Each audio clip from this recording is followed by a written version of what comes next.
পৌঁছে যাব। আর সেই কৃষিবাসকে মস্তকে আমরা ইন্দ্রপীঠ ছিলাম, সিন্ধু যদি অর্জন করেছে, আমাদের লক্ষ্যটা কথা থাকবে এটি। তাই আমরা যে ওঙ্কারে সাধনা করি, প্রথমত ওম লিখলাম, আর পরবর্তীটা তারা বাস হয়ে যাবে। আবার বিন্দুটা যদি যাও, বিন্দাকার দাও, তারপর তালসা দাও, তাহলে বাস হয়ে যাবে। রাষ্ট্রত্ব গভীরত্ব হয়ে যাবে। আমাদের সংসারে যে আসবে সেই দুঃখ আর কষ্ট পাবে। যদি ভাবে যে আমি অনন্ত বাড়ি গাড়ি ফ্যাক্টরি অনন্ত ধন দৌলতের মালিক হয়ে আমি খুব সুখে থাকবো, জীবনেও হবে না।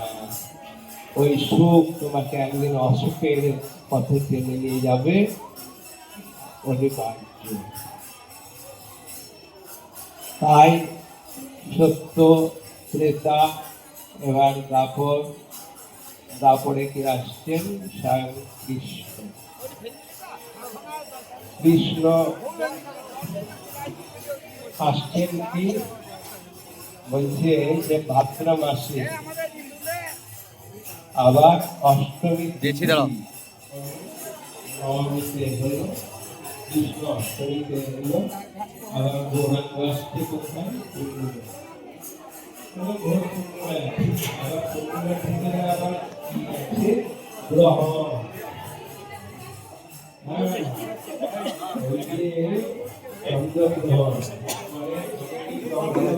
সকলে পাবেন, ভগবান পেলে আপনারাও পাবেন, কেউ বাদ যাবেন না। সেই 56 ভোগ তার সঙ্গে সঙ্গে আবার কিছু কানের উপশম খাবে। হ্যাঁ, একেবারে পেটের প্রসাদটা পেয়েই ফিরে যাবেন না, কিছু কানেরটাও নিয়ে যাবেন। তাই শরীরে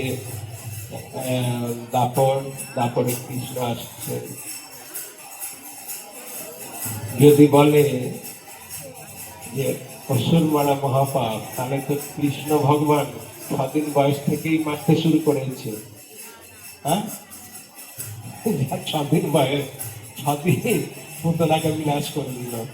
হ্যাঁ, তাহলে এই অসুরগুলোকে বধ না করলে তোমরা জীবনে সুখ শান্তি আনন্দ পাবে না। তাই অসুর থেকে অসুরত্ব ভাবটা যদি রেখে দাও, তাহলে আবার নরকম হয়ে যাবে। এর জন্যে কোনো সন্দেহ নেই।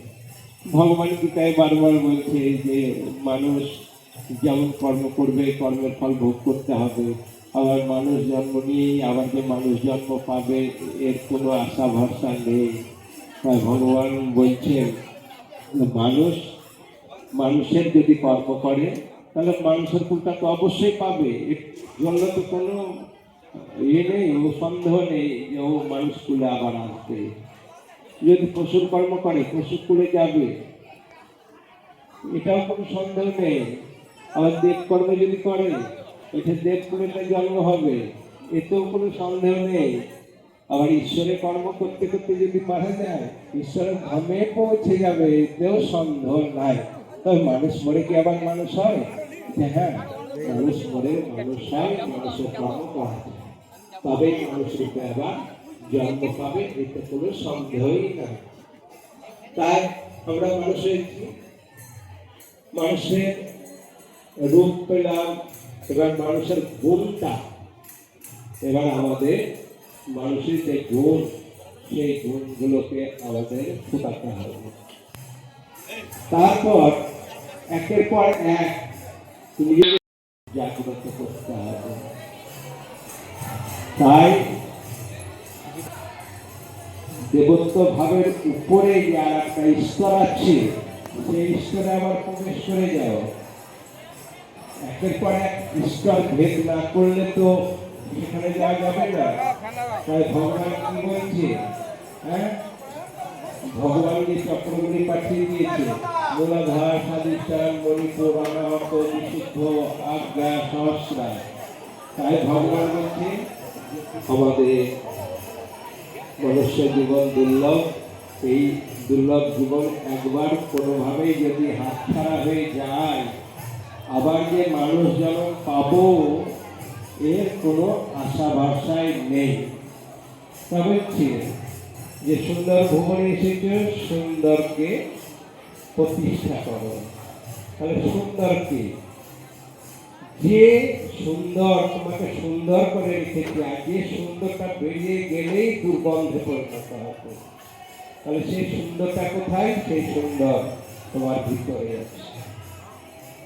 কৃষ্ণ তিনি কর্ষণ করছেন কতবার? 43,200 বার, 12 ঘন্টায় 21,600 বার। শুধু মালা ঝোলায় ভগবান থাকে না, এগুলো তো শুধু ইন্দ্রিয়ের মাধ্যমে। ভগবান গীতায় কি বলছে? মন বুদ্ধি ইন্দ্রিয়াতীত। কিন্তু আমি কি মালা ঝোলা বাদ দেব না? আমার পর্যক্ষ থাকবে, মালা ঝোলাও থাকবে, আমার থেকে আরো 5-10 জন শিখবে।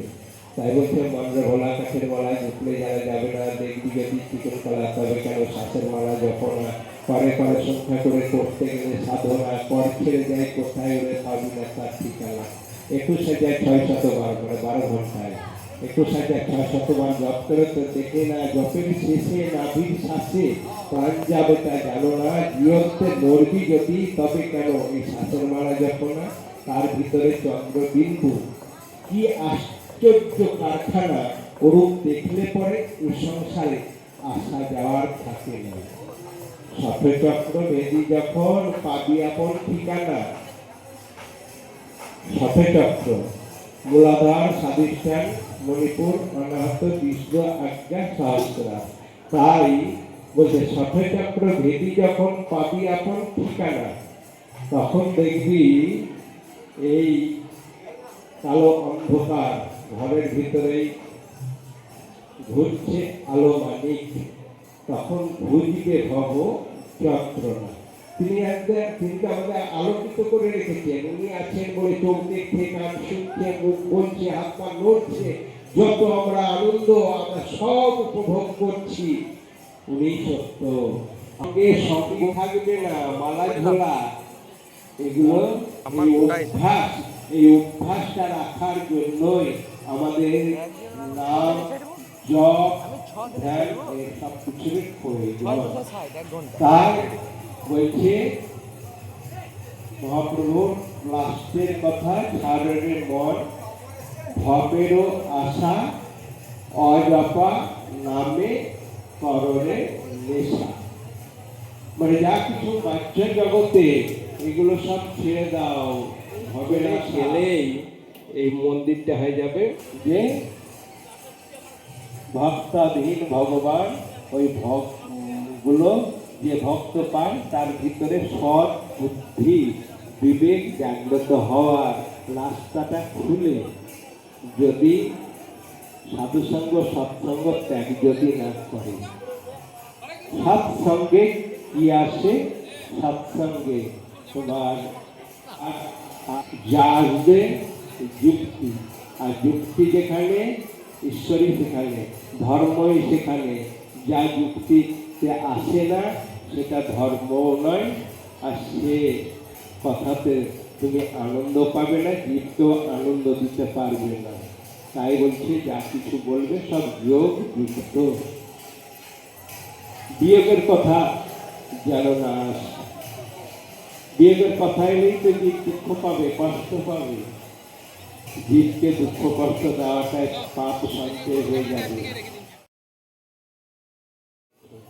তাই যোগ বিয়োগ ভাগ গুণ আসলে যোগটা বৃদ্ধি হয়ে যাবে। এই জন্য কৃষ্ণ দিতেই যদি হয় তুমি আমাকে দুঃখ দাও। তাই রামচন্দ্র দুঃখ পেলেন, এখানে পঞ্চপাণ্ডব দুঃখ পেলেন, রামও দুঃখ পেলেন। হ্যাঁ, যারা ভগবান তারা যদি এত দুঃখ কষ্ট পায়, কিন্তু আমরা তো অনেক সুখের সত্যি। ভগবান আমাদের অনেক রাজ ঐশ্বর্যে ভুলিয়ে রেখেছে। হ্যাঁ, আমাদের অভাব কিছুই তো রাখেন নাই, কিন্তু ওনাদের আজকে রাজ্য থেকে রাজ্য ছাড়া 14 বছর বনবাস, 5 ভাই পাণ্ডব, হ্যাঁ, তারা রাজপুত্র হয়ে তারা আজকে 12 বছর